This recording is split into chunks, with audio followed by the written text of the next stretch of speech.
కోసం ఎదురు చూడాల్సిన పని లేదు. అమ్మలాగా ఈ రాష్ట్ర ప్రభుత్వం మధ్యాహ్న భోజనం పథకాన్ని అమలు చేసి ఆ పిల్లల ఆకలి తీర్చి ఆ పిల్లలు చదువుకోవడానికి, ఆ పిల్లలు దేశ భవిష్యత్తుకు పునాదులు వేయడానికి, తెలంగాణలో పునర్నిర్మాణంలో భాగస్వాములను చేయడానికి మధ్యాహ్న భోజన పథకానికి కూడా ఈరోజు మనం ఇక్కడ ప్రారంభోత్సవ కార్యక్రమం చేసుకున్నాం. ఆనాడు మొట్టమొదటి ప్రధానమంత్రి దేశ స్వతంత్రం వచ్చిన తర్వాత పండిత్ జవహర్లాల్ నెహ్రూ గారు కరువు కాటకాలతో ఆకలితో అలమటిస్తూ బురద మట్టి తిని బతుకుతున్న ఈ దేశానికి ఇరిగేషన్, అదే విధంగా ప్రపంచ దేశాలతో పోటీ పడడానికి ఎడ్యుకేషన్ ఒక విధానంగా తీసుకున్నాడు. అందుకే ఈరోజు దేశంలో ఉన్న యూనివర్సిటీలన్నీ పండిత్ జవహర్లాల్ నెహ్రూ గారు ప్రారంభించారు.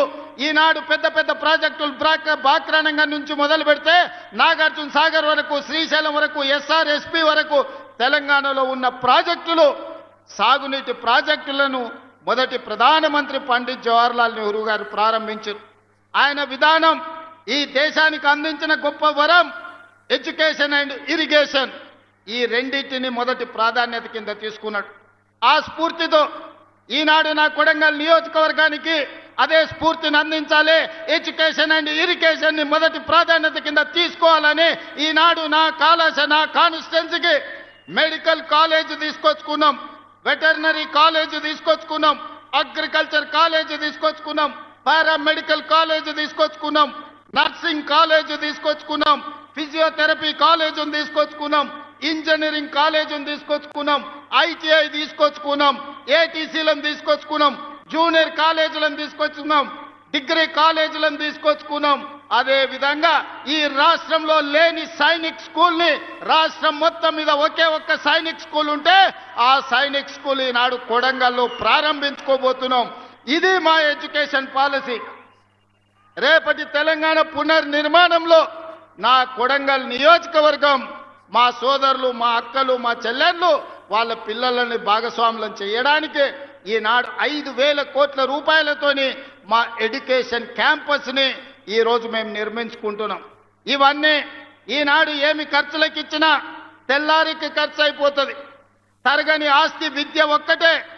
ఈరోజు మేము ఐటీఐ చదువుకోవాలంటే ఒక దగ్గరికి పోవాలి, జూనియర్ కాలేజ్ చదువుకోవాలంటే ఇంకొక దగ్గరికి పోవాలి, ఇంజనీరింగ్ చదువుకోవాలంటే ఎక్కడికి పోవాలో తెలియదు, మెడికల్ కాలేజ్ అంటే ఎట్లుంటుందో మా ప్రాంతానికి తెలియదు. అందుకే రాష్ట్రం నలుమూలల వలస పోయినట్టు పొట్ట చేత పట్టుకొని చదువుకోవడానికి మేము వెళ్ళడమైంది. రాష్ట్రం నలుమూలల నుంచి చదువుకోవాలంటే ఎవరైనా నా కొడంగల్కు రావాలి, ఈ కొడంగల్ చదువుకోవాలి.